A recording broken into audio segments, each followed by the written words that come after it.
अगर आप भी चाहते हैं कि आरसीएम म्यूजिक के वीडियो सबसे पहले आप तक पहुंचे, तो लाल बटन को दबा के चैनल को सब्सक्राइब जरूर करें और साथ में बेल आइकन को दबाना ना भूलें।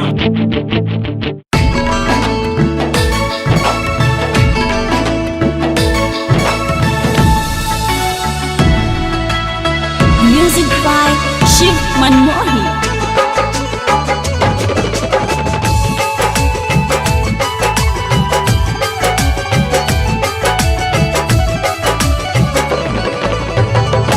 अतना सजल बहारू के करहल जान हो, अतना सजल बहारू के करहल जान हो।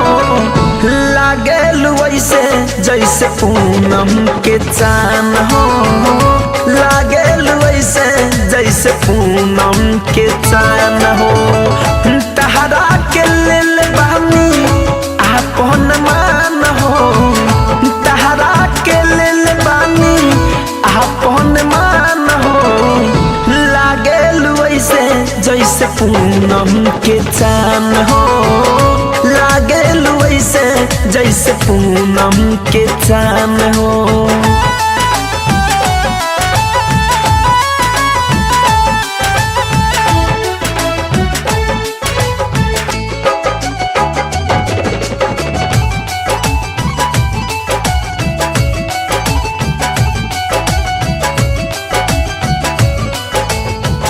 अखिया बुझाला जैसे ताल नहनी ताल के, रख देल बारू मुश्किल में तू डाल के।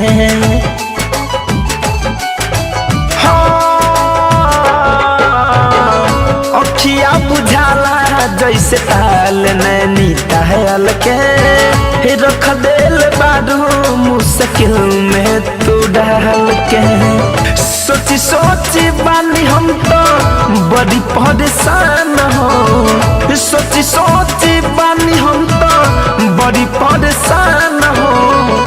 लागेल वैसे जैसे पूनम के चान हो, लागेल वैसे जैसे पूनम के चान हो।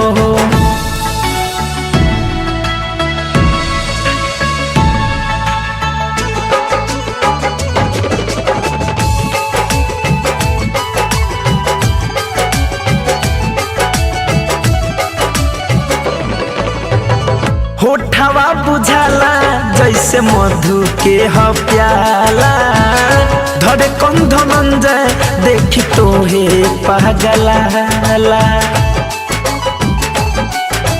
हो